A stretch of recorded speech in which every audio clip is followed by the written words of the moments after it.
Do intros. I'm running on Good day, brain fog at everyone. the Good minute. morning, because local time counts for our guests. Our guests this morning are Noah, Captain Rational. If you don't know who he is, where the hell have you been? And you, Benjamin. Nice to have you again, sir. And Very, very myself nice to be and here. John. Good to have you guys. We have absolutely no idea what we're going to talk about today, but I think that's the whole point. That's what we do at Blockmates. We like to freewheeling Franklin it, and yeah, let's kick it off. Noah, welcome. I mean, I think, like I said when we came on stream earlier, I feel like we've lived parallel lives. I think all of us here, I think the whole of last year, you were kind of like the commentator of the euphoria and also the pain and suffering that we went through. I mean, primarily with, the OM forks and OM itself and, all the ideas behind popsicle finance and abracadabra. And I mean, I think about last year and there was just so much that happened. And you were kind of like this voice, in the mayhem. They've done well. Interestingly, that is my conclusion.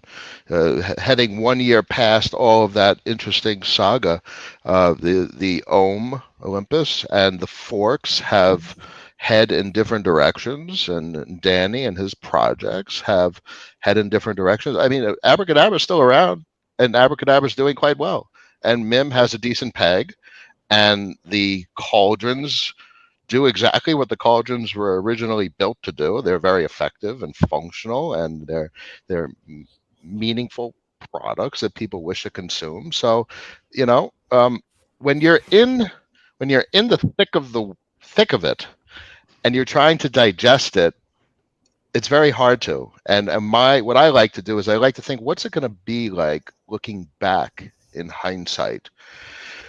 And then you get to peer through the euphoria and see what is actually there. And MIM was always meaningful. MIM, QDAO, and other collateralized debt position type stablecoins. They all have a common theme and a common utility.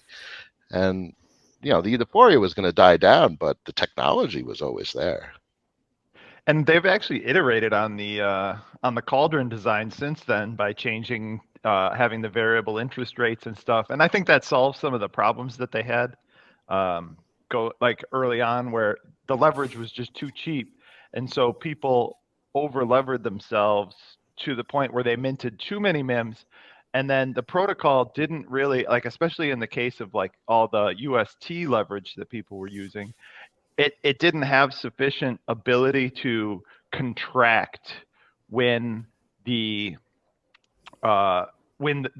crypto economy was contracting. And so what happened is you felt that in the peg. The peg took the hit and became the relief valve. And so I think they put some of those new cauldrons in place to help suck supply out and incentivize people to, pay back their loans, and that helps keep everything on peg. Fascinating protocol. I mean, it's what it's a collateralized debt position, which basically means it's a digital euro dollar. Yeah. And that's what I love to remind everyone, that this all has roots back in traditional finance, yet with sometimes a novel implementation, sometimes something that's unique and interesting. But generally speaking, it's a synthetic dollar, and the conversion of it to the dollar is the most meaningful thing, which I think Frax has nailed to the T with their AMOs. They own the peg under all potential extremities of circumstance, and that's what happened during the UST unwind. Sam was well known for saying, yeah, every single Frax in circulation can be sold, and that peg is still going to be spot on. And that is an extraordinary attribute of a protocol. So I think between MIM and Chi, which is Mai from QDAO, and Frax, and even Dai, they all have such interesting characteristics, and they all contribute to this macroeconomic reality. Macro. It might be a little tiny micro crypto, but even micro is part of a whole macro picture. This is powerful tech. Yeah. The euro dollar comparison is absolutely apt, though. We've discussed that. Jedi and I have talked about that before, and like and you see stress in the systems like at the same times. Like when the euro dollar system is getting stressed, it's basically, it shows up in crypto too, because like it's anytime there's a shortage of dollars, it's squeezing both systems at the same time, and people are selling whatever they have, be it synthetic dollars in crypto land or synthetic dollars in an overseas banking institution. It's the same. It's part of the same forces. So That's right. And it's all dollars, and so dollars is a wonderful topic because there's so much animosity towards them, and this really comes from like 2016, 2017.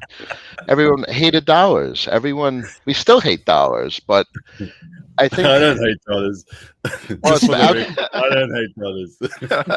it's such a complicated topic because outside the States, the dollar appreciates significantly relative to other fiat currencies. And then you talk to folks inside the States, and we have a completely different perspective because our entire life is denominated in dollars start to finish. But the dollar, there was a wonderful meme that Brent Johnson put up. It was like, Superman on the left, and what's his name from The Boys?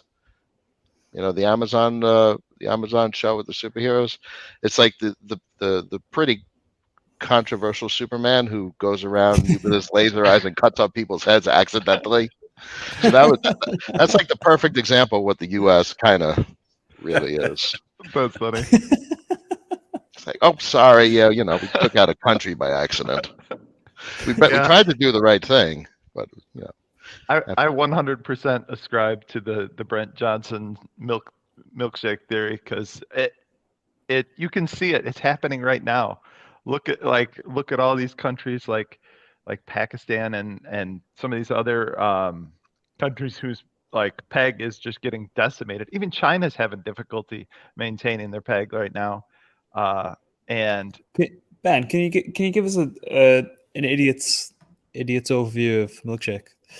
So the basic premise is that the dollar over time is just going to destroy more and more currencies by, every time there's a shortage of dollars, and everybody needs oil, everybody needs things denominated in dollars, everybody has lots of dollar denominated debts. So every time that there's a shortage of dollars, everybody has to sell whatever their current currency is to get to dollars, and there's a scramble for dollars. And when they do that, it throws all those other currencies further off peg, or not necessarily peg, but it devaluates them. They have to devaluate their own currencies. And even in the aftermath, they have to, I'm hearing a bit of an echo here. I don't know. Is it one of you guys? I don't know. I can also hear it. I think it's coming from you because really? It's from maybe it is. Anyway, so in the aftermath of all that, like the yeah, sorry, it threw me off.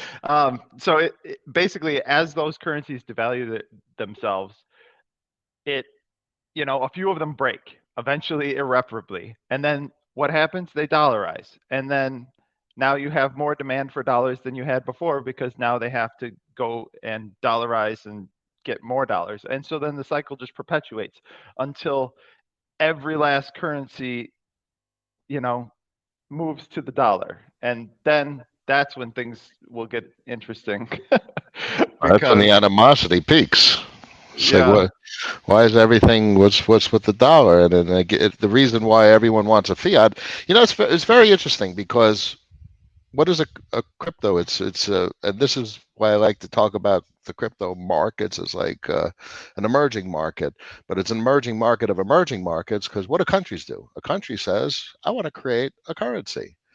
Well, I mean, that's just what they've been doing since the beginning of time. So these currencies that have been created in the crypto space, even though they're not a sovereign nation, they're a protocol, but it's which is really an enterprise, but they're creating a currency. So it has overtones to sovereign nations creating a currency, but it's a protocol, it's an enterprise. What is it?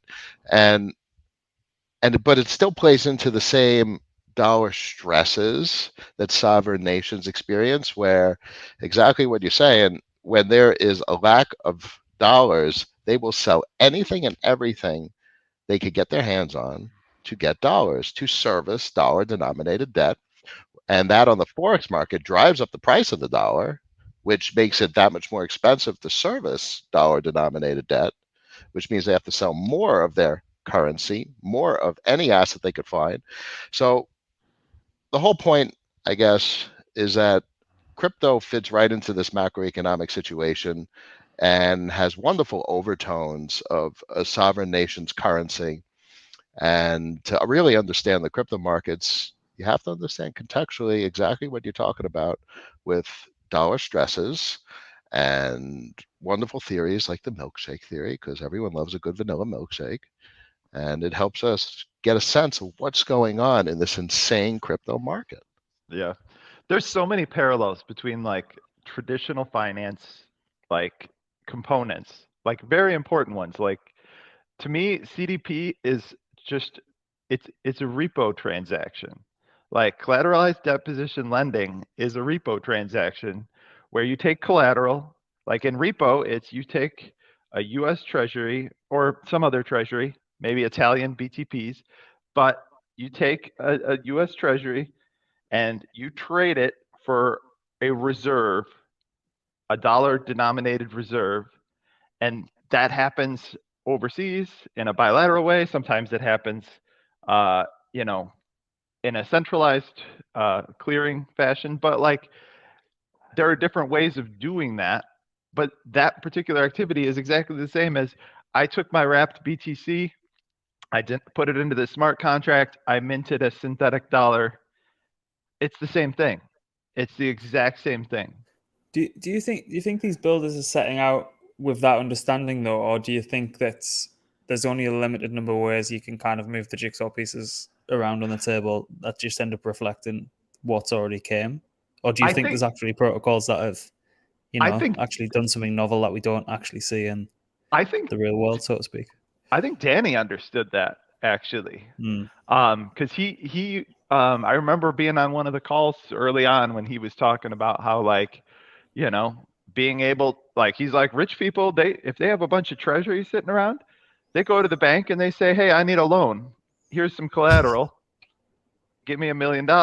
And like, he's like, that's what I want MIM to be. And like, and he wanted to sort of democratize that ability to do that.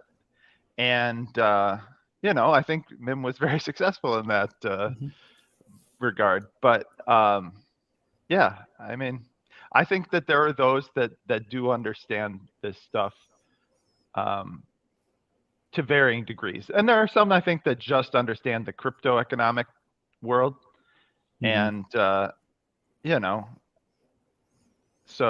they're, yeah, I don't know. The big protocols, like the larger of the protocols, like Abracadabra got very big, and obviously MakerDAO and QDAO, they're not on mainnet, but they conceptually got the CDP structure, architectural implementation correct. They have to understand it to some degree, but just as you're saying, did they just come across it? And there's always so many ways that the jigsaw puzzle pieces come together, because I don't think they fully understand the scale and the scope of the Eurodollar system, which is always fascinating when Jeff talked about it, Jeff Snyder. A couple of quadrillion dollars, just a couple of quadrillion. It's really the ultimate money creation process, because it is a form of money creation. The way commercial banks create money is they lend. So you have double entry accounting, you have the liability, you have the asset on the books, and then the liability for the debtor. But that's the same thing with the CDP. You have the asset, which is the deposit, and now a liability that the debtor needs to pay back in order to get their collateral back. So it's the same money creation process. So that's what I always found so fascinating. It's money expansion, and Jeff's understanding is that that plays into liquidity, and that's what I really like to look for nowadays. Going over like DeFi Llama and trying to find how much liquidity, how much stable coins are in the system. So when you Yep. start seeing that stable coin go back up, now you're going to start to see the flow of capital, the leverage, the capital expansion, the churn, the flow through the AMMs, the volumes through Uniswap and Curve, and that's when things start to get fun again. Yes, that's exactly what I've been watching too, is just looking at, because I've explained this before, but like the way I see it, like in the traditional Eurodollar system, like the closest thing to a bank reserve is a dollar denominated account at a US institution that has access to US dollar reserves. So like a bank deposit at a US institution. So if you have that, that's the closest thing a Eurodollar bank has to the purest form of dollar. And in the crypto world, the kind of reserve is like UST and USDC. That's like the closest thing. And any of those centralized stables, those are like the equivalent of a bank deposit at a Eurodollar bank. And so if when the whole system unwinds, it tends to stop at that particular asset. You know what I mean? Like it collapses down, all the CDP stuff sort of disappears because it's all synthetic. That gets washed away and all the leverage gets washed out, and then you're left with that and ETH. Those are the only two like reserve assets that mean anything in this space. You make an excellent point that about reserves. I say that because reserves are not public facing. They're for the they're bank exposed. But a reserve at any time can be exchanged for cash from the Fed. So in many regards, USDC, BUSD, not really USDT because it's not just cash. It's securities that, and I don't know how their exchanges, but obviously USDC and BUSD, you're going to get cash. So that overtone of them as a bank reserve is quite interesting because the general public isn't exposed to them, but in this regard, they kind of are. Yeah.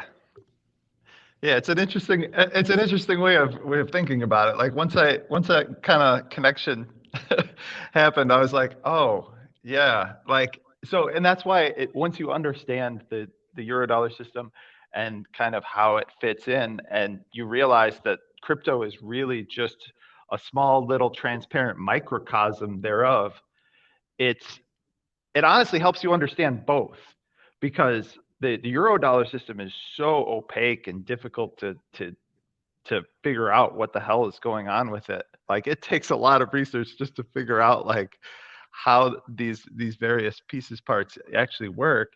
But crypto, everything's on chain. You can see it. Like it's very tactile, like, and you can see how it works. And so if you would just go ahead and start with the underlying assumption that everything in crypto has already been made in TradFi,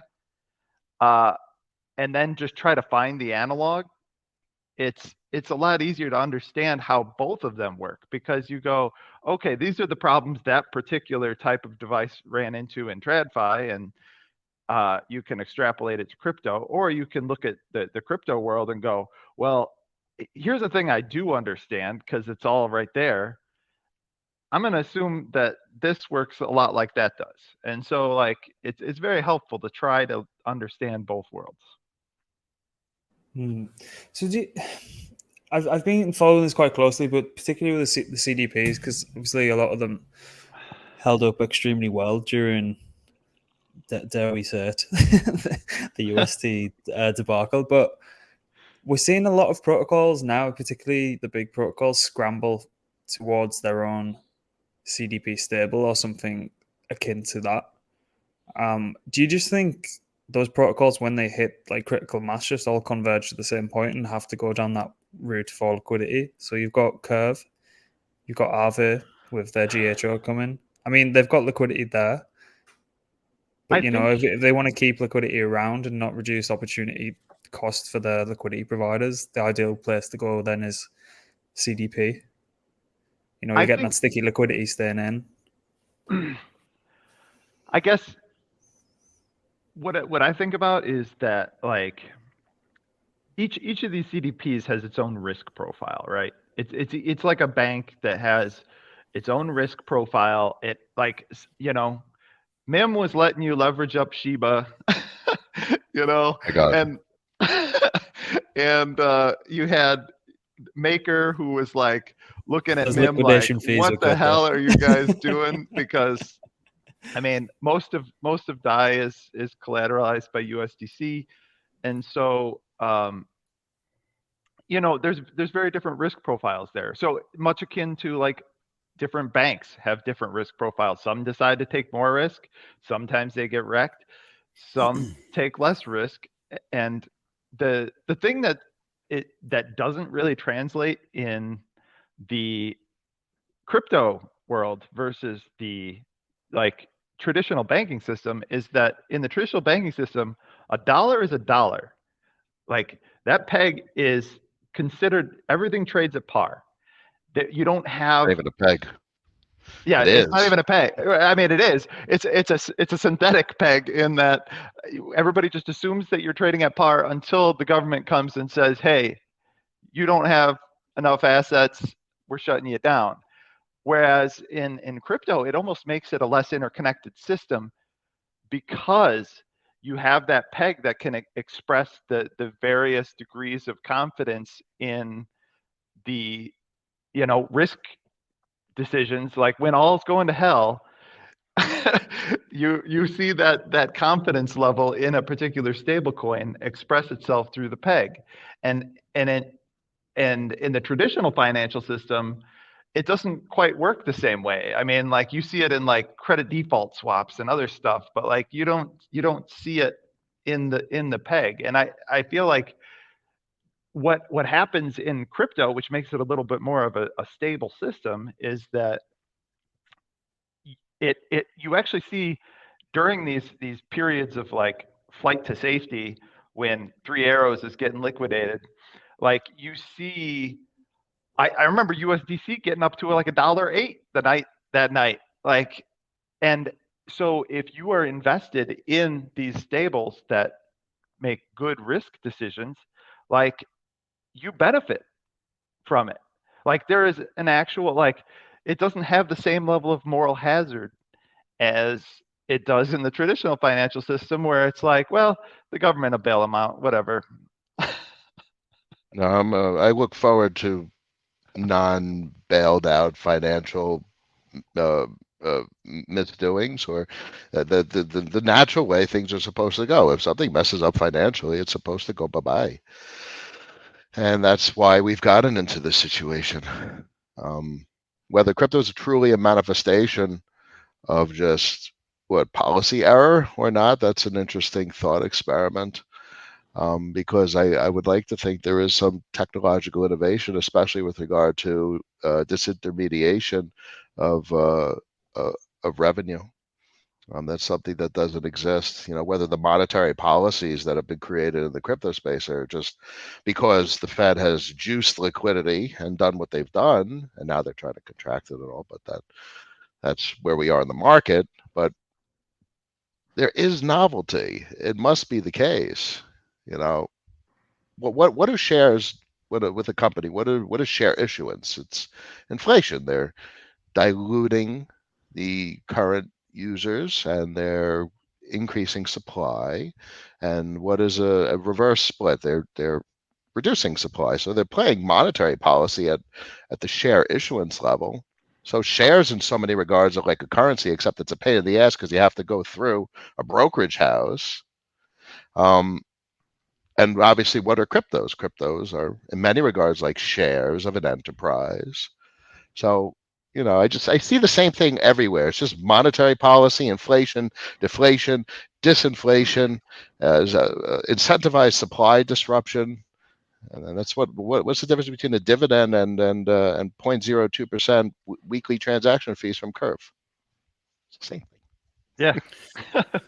The thing is that the liking that I make to it is that crypto is actually like the rubber band and TradFi is the steel bracelet.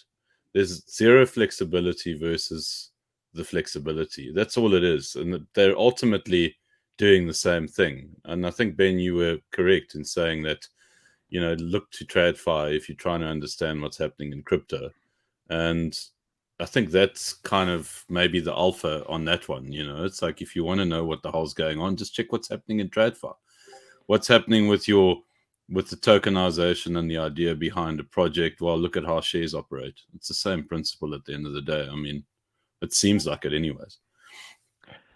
I think to kind of go back to the earlier point, like about regulation and monetary policy, like I think to some extent, like it's almost like a form of hubris that you can control money. Like the notion that you can even control money in and of itself is sort of hubris, because like, that like all these like mobsters and stuff, like they don't have any of these problems. It all just happens, like, they get Deutsche Bank to launder their money. It's fine.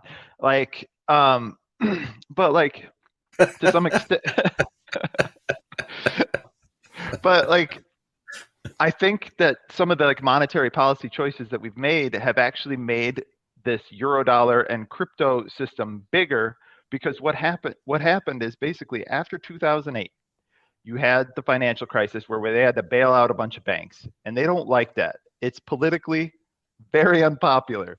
And so they put in all these like rules about like that constrain how big a bank can get. So like the supplementary leverage ratio, these are all things you can Google if you'd like. But like basically they put constraints on how big a bank can get.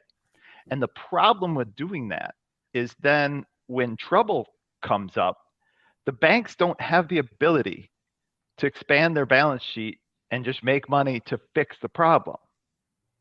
And so they're just stuck, and they go, all right, Fed, well, you fix it. And then that's what happened in 2020 when the treasury market like nearly just exploded. Yeah. Was that the market maker, the primary dealers just stepped out of the market and said, fine, I'm not catching that knife. You can catch it, Fed. And so then Fed has to step in with QE. And the problem is they push all these reserves into the banks, and the banks again ran into issues with these balance sheet constraints where they're like, okay, you gave me all these reserves, I can't do anything with these. So their whole job then becomes pushing all those reserves out into the Eurodollar system, out into crypto, out into places beyond regulatory control. And so then that system gets bigger. And then next time they have to bail it out, and it gets even bigger.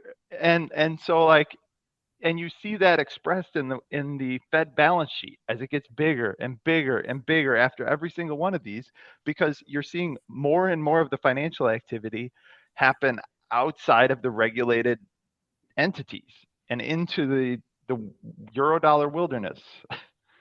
Think about where we are right now with the Fed balance sheet. The Fed has, if there was a need to sell treasuries, like if there was a massive risk on, look, we're talking about treasuries in terms of risk on and risk off. Like right now, it's completely risk off. That's all everyone could seem to do is dump more and more U.S. debt. So let's say there was a massive risk on, and there was too much buy pressure, and yields were going towards zero. Oh, the Fed's got a casual, $8.5 trillion left worth of stuff that they could sell in the market. So now the Fed has ammunition. They have actually an account which they could use to put downward pressure on bond prices. But they also have the other side of the spectrum with the reverse repos. They could just casually come in and turn off the RRPs and force commercial banks to purchase the short end of the curve. So they have bank accounts. They have accounts. They have savings accounts where they could push a couple of levers and get a fair amount of action to start occurring in the U.S. debt markets, which is quite interesting. Definitely different than 2020, and especially 08. Yeah, but they've also been starving. The Treasury's actually been starving the market of T-bills, Yeah. which are like the primary collateral in repo, and they the U.S. Treasury has not issued any in a while, and that has its own impacts. Like, I think that's another thing that they're trying to do to try to starve the beast that we created the last couple of years. That causes disinflation, which but it's the same thing. Like it's worse because it's like an airplane going up, and then all of a sudden you turn off the propeller. They're not issuing anymore. It's going to come screaming down, and then you're going to have your deflationary impulse. Everyone sees it coming. Everyone knows. Can't just stop issuing debt in a world that's starved for collateral as well as dollars. I think. So what is the outcome of that, like in real terms? I mean, what do you see, from us regular people? I mean, how do we actually, play the game accordingly so that we don't land up getting caught off sides? Like this What are one. your thoughts around that? So one thing that it seems to generally express itself through, like, if you see the effective Fed funds rate, like if you see that drop when the Fed did not lower rates, that's a get the fuck out of the way like situation, because that tends to happen. It happened in 07. It happened again in 2020, right before like all hell broke loose. Like, once you start seeing that the Fed isn't really able to keep the control of the target interest rate, that is a sign to hide.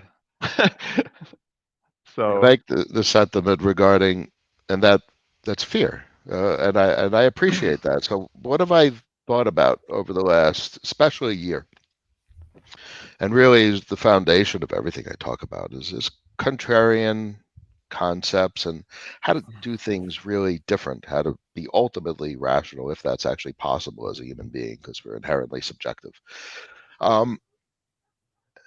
We should I always love be it when he afraid. does that. I love it when you do that, bro. It's so fucking awesome. Sorry, carry on. The rationality. It's how do you peer through the bullshit, and what is the antithesis of what everyone, or the majority at least, will do? That's is how do you respond to fear, not action? To understand that the fear of some shit going down is always there, and the appropriate way to proceed is to always be prepared, is to always have your rules on how you engage with the portfolio. And what is the only difference with regard to the degree of fear in the system for a risk off is how much cash you have. Do you have enough cash to cover your monthly expenses? And in times of a ferocious bull market, early 2021, all right, you probably don't need much cash because the market's going to be producing cash for you. So you have less cash available. But in a time like this, I probably want more cash just in case risk assets decide to risk off further. I probably want months, 6 months, because then when risk comes back on, the risk is producing the cash for you, but you need the cash savings for now. So nothing for me really changes. I'm still vastly exposed to the markets. But then again, the structure of the portfolio is a major consideration. The portfolio is always producing. The portfolio owns enterprise, produces weekly revenues that services all the debt obligations. I don't know. It's just, how do you approach a market in a sustainable fashion? That's what I love to think about. You've always been kind of like a chief advocate of that process. It's all about, if I'm going to invest my money in X, make sure that investment's going to yield me Y or give me a return of Y plus whatever, and then compound it and get clever around it. But the the starting point is always a very simple one from your perspective, and I do appreciate that. But I think the challenge always is going to come into how do you position yourself to be able to do that effectively at that starting point and to maintain it, because it's very easy to kind of trip up on yourself, you know. It's not even because you're being stupid, or because it's just not easy to get past that point. Is it just a discipline thing? Is it just, you know, this pure rational process, or is there kind of like a secret to the process that you've approached, that kind of like little secrets that you've picked up that have assisted you to find that equilibrium? It wasn't like this when I started years ago.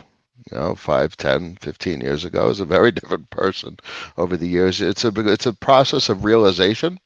It's a process of finding what works for you.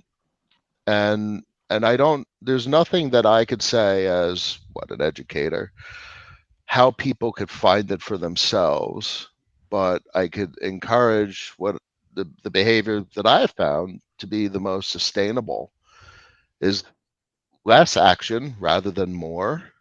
You probably don't have to do anything, and you probably want to engage in sustainable practice, which is not trading. Trading will drive you mad. But on the other side of that, trading is how you achieve outsized returns to achieve potentially meaningful working capital to produce these weekly types of revenues. So that is always a burden, especially for smaller portfolios and new entrants to capital management. How do you grow a meaningful portfolio that produces weekly returns? This is not a market for trading. This is a market that wants to take your money. There's a market right now where there's predators and prey, and that's it. And there's few that succeed in this market. We know some of the names out there, but they're very few, and they're very popular. So I guess it's misleading in many regards that outsized returns can be achieved in a market like this. Most lose. So it's if those people are doing super well, it's because a whole bunch of other people got poorer and sacrificed themselves at the altar, because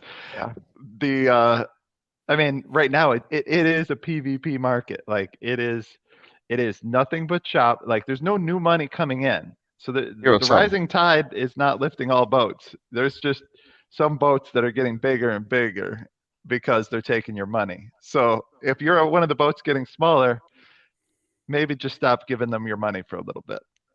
Yeah. It's zero sum, and this goes back to liquidity. How much capital is flowing in versus flowing out, and this comes back to some things I've said, like balanced trade deals. If I'm claiming and taking out $5,000 a week, I need $5,000 a week to come into the market.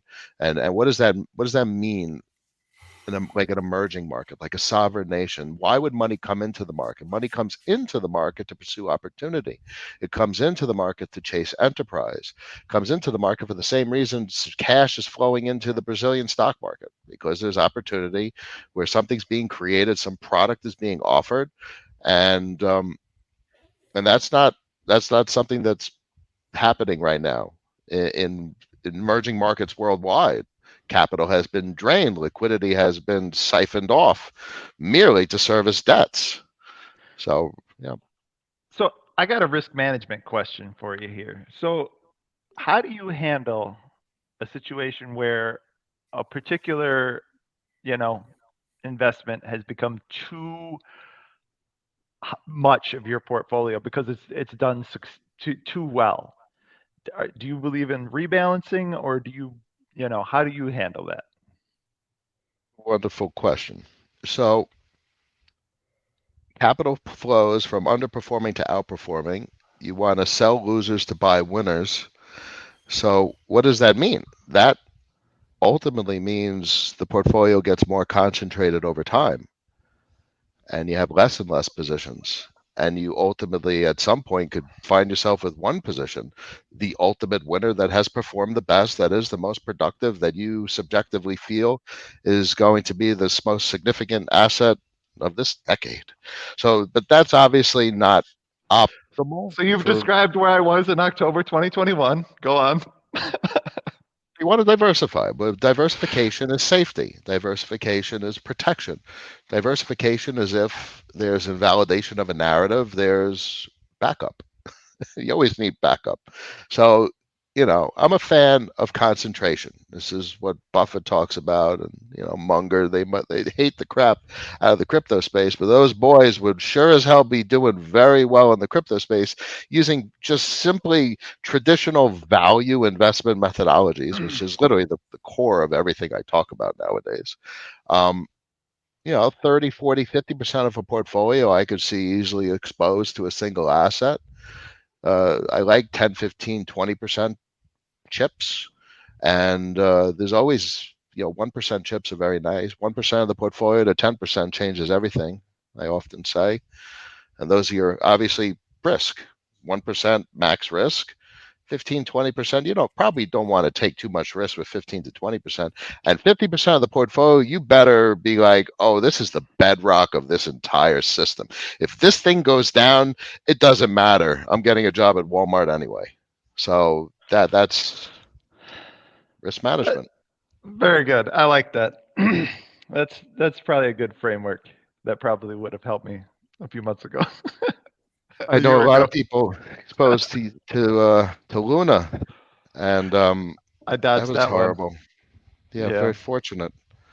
A lot of people in the forum got nailed by Luna, unfortunately. Tempting, but and for significant amounts as well. I mean, I think a lot of people were exposed probably on even higher percentages that you just described. I think there were some people that were as high as 70, 80% who thought, okay, this is a sure winner. I'm in stables. I mean, it was kind of like, I'm in stables now, guys. I've got it right. I mean, I made my money. I made my 7 figs. I'm done. I'm going to watch everyone suck the hind of this bear market while I sit and earn 20%. That's what they did. And you could have done everything right. Yeah. And just got totally rinsed, absolutely totally rinsed. I think it's almost just as important to have diversification in this market. If you truly want to protect yourself, you need to diversify your stables too. Like or at least, like have ones that are safer. Like anything that's collateralized debt position, you're relying on a liquidation engine. You're relying on, no infinite mints or any like other things. Like there's a lot of ways. There's a lot of hidden risks in CDPs that you've got to. And as far as I'm concerned, Luna was a CDP that just wasn't all that collateralized. In a lot of ways, because it was collateralized. It was collateralized by Luna, but as soon as you lose faith in Luna, you lose faith in that, and then it just turns into an infinite mint, and then it's dead. And then what is that? That's exactly what happens with the dollar milkshake. The dollar goes up in price. It's now harder to pay your debt. People have to sell shit. The dollar goes up in price. It's now harder to pay your debt. People have to sell shit. So it's that runaway cyclical feedback loop. Yeah. So, in fact, I question what breaks the loop, because there's another phrase that I often say is directionality persists until capitulation. Shit doesn't stop going down for like, it's time for it to start going up. Stuff finds a bottom for a very meaningful reason. Something systemically changed. Capital flows systemically change. So I'm very curious when the DXY finds a top and when the 10-year yields find the top. Like, that means something significant is changing in capital flows worldwide.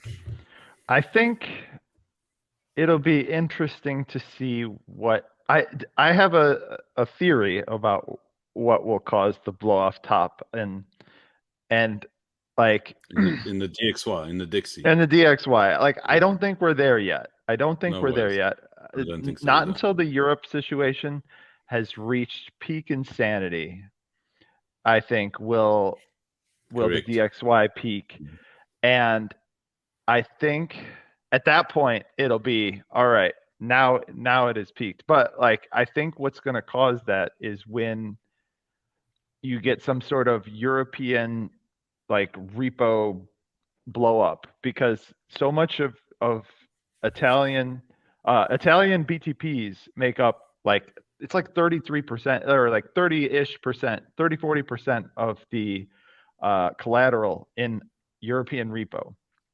And so that is a very precarious situation, because you have a government that is not set up. Like, I mean, they basically are in a transitory state with their government. And you're in the middle of an energy crisis, to which they could just go, you know what, EU, I'm not doing anything you say. Like, I know you want to keep us in here, but like, if you try to make us like do any sort of austerity, you can pound sand. Like, or they could just go, you know what, you're driving up you know what, Germany, you're driving up the price of energy too much. I need some. I got to make a deal with Russia. Sorry. And if that happens, that whole European system is just going to fall apart. And if that happens, everybody's going to run to the dollar. And when they do, you'll get a blow off top. And that's when you short the dollar. Imagine capitulation and European countries start partnering with Russia. I mean, it could happen. I mean, like, desperation does crazy things to people. But if it's winter and you've got no heat and no ability to source natural gas, who knows what countries are going to do when you got like people banging down their politicians' doors. Like, all I'm saying is be prepared for something like that, because like it could happen. I'm not saying it will, but it's something I'm thinking about. And you know who's going to give them a discount? Russia's going to give them, like, Oh, you yeah. want some oil? Oh, Oh, yeah. you can have as much as you want, and here's a 60% discount. Thank you very much. Good business. Yep. And I because you see this thing happening with like all the first world countries, your Britons and your Germanys, they're all subsidizing through their currency. They're devaluating their currency in order to secure energy for their population this winter. And the countries that can't do that because their currency doesn't allow them the flexibility, or they don't have sufficient reserves to make it work, they're the ones that are going to be screwed, because the Britons and the Germanys of the world are not allowing demand destruction to happen naturally. They're just forcing demand destruction on other countries by devaluing their currency. And so you're basically just exporting desperation. Yeah. No, it's a precarious directionality, and directionality persists until capitulation. There's plenty of also not doom and gloom. You know, the U.S. could have some policy to export I'm good at doom and gloom. LNG. Yeah, this all is portfolio construction. Is how do you manage the whole system capitulating versus, all right, fine, it's going to stabilize. I mean, if you look at the DXY, it's a giant rising wedge. So that's interesting, and it kind of just wicked right through resistance. So what if it tops and we have a nice run down to like 103, 104, which is like a significant period of congestion? So that would be very bullish for risk markets, stabilization and depreciation of dollar buy pressure. That's basically value flowing out of the dollar into places of opportunity, as there's now a period of relative stability. You know, folks have seen correlation between the VIX and Bitcoin. So as volatility comes off, crypto tends to appreciate. With that inverse correlation, but point being, I found that to be an interesting observation that folks have made. You know, let's see what the U.S. does. I don't. All of this conversation, and which I do with myself outside of just us talking at the moment, I don't do anything with the portfolio. I've taught myself and learned to do nothing. I have friends and colleagues that are chasing after the fun stuff, you know, pseudo and whatever, and the whatever NFT protocols doing something interesting nowadays. And I'm like, all right, it's Wednesday. I got a claim button. All right, it's Thursday. Thank you, Curve. There's a couple bucks. That's nice. What do we got? Aura's coming up. I got a claim button over there. So I got claim buttons. That's about it. Nice. So yeah, I mean, it's still very much in range looking at that.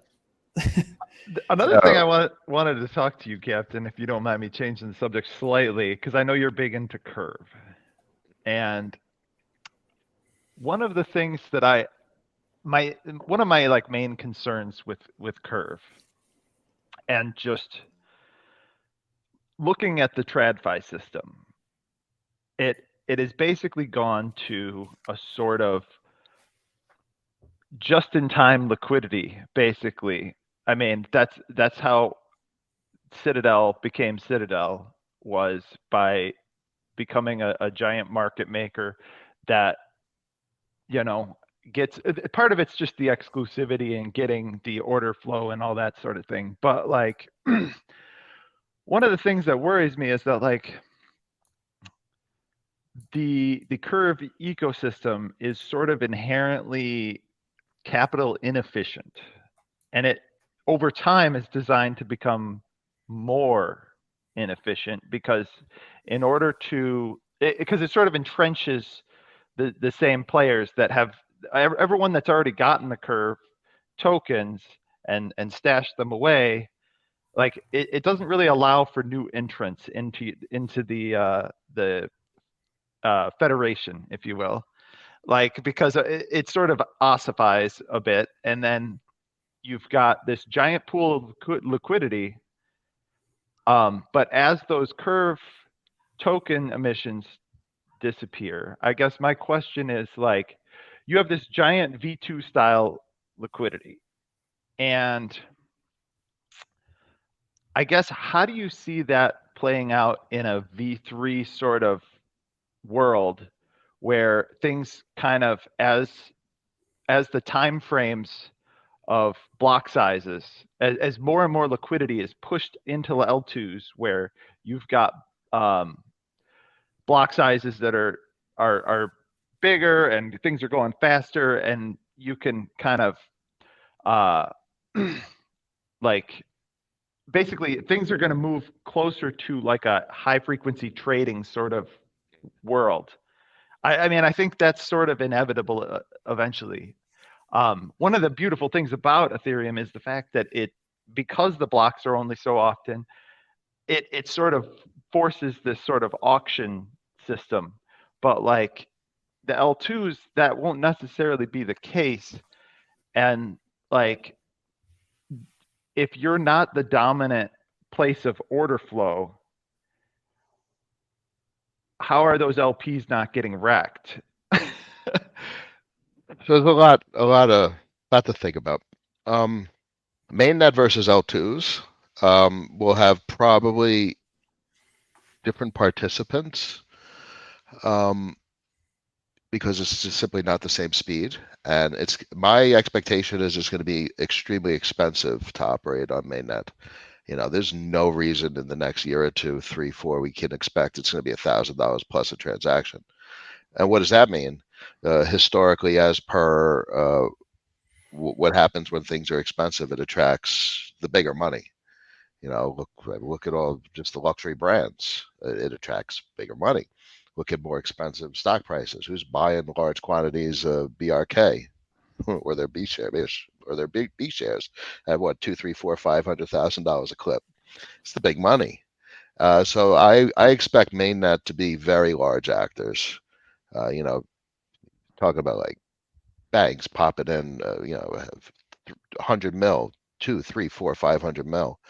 That's, you know, obviously we're heading into speculative territory, but where do we head with regard to JIT versus like a Curve V2 is an interesting topic. JIT is interesting. JIT entails you're able to use the capital for many different things, because you're just adding the capital for the swap and then removing it, which is cool. So Curve kind of solves for that with their dollar token. So you've provided your capital to facilitate swaps, but you also have access to that capital. So you've accessed its equity with Curve USD. So that's an interesting thing. You don't need to just provide JIT because you actually already have access to its equity. You don't need to pull it out of the position. So there's very interesting things that are playing out.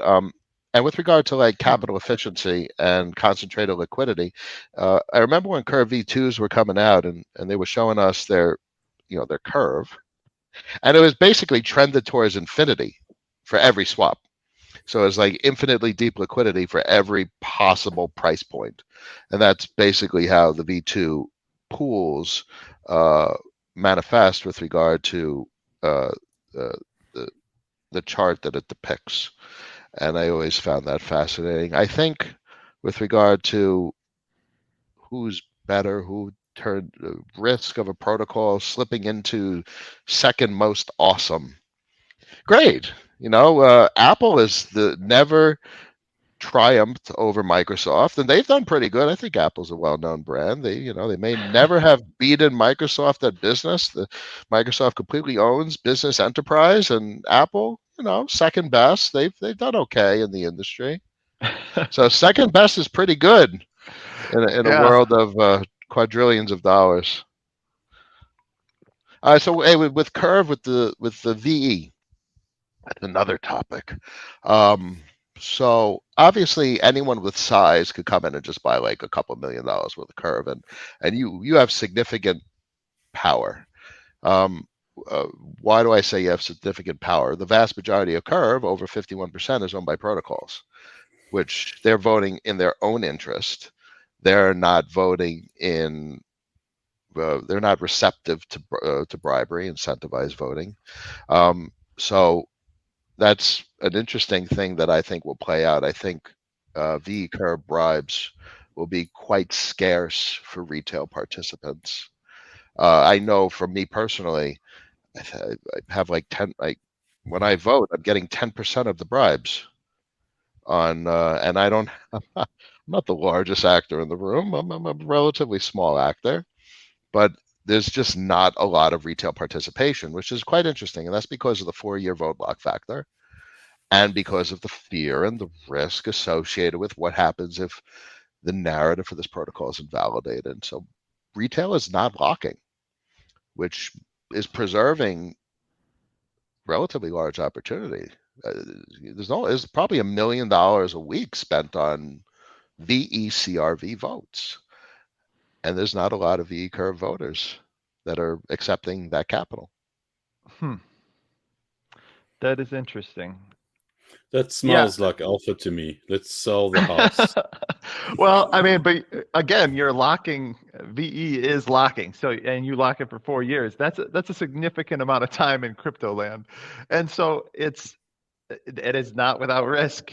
It is worse than that. It's not even locking, because when you do a 4-year vote lock, it's decreasing every day.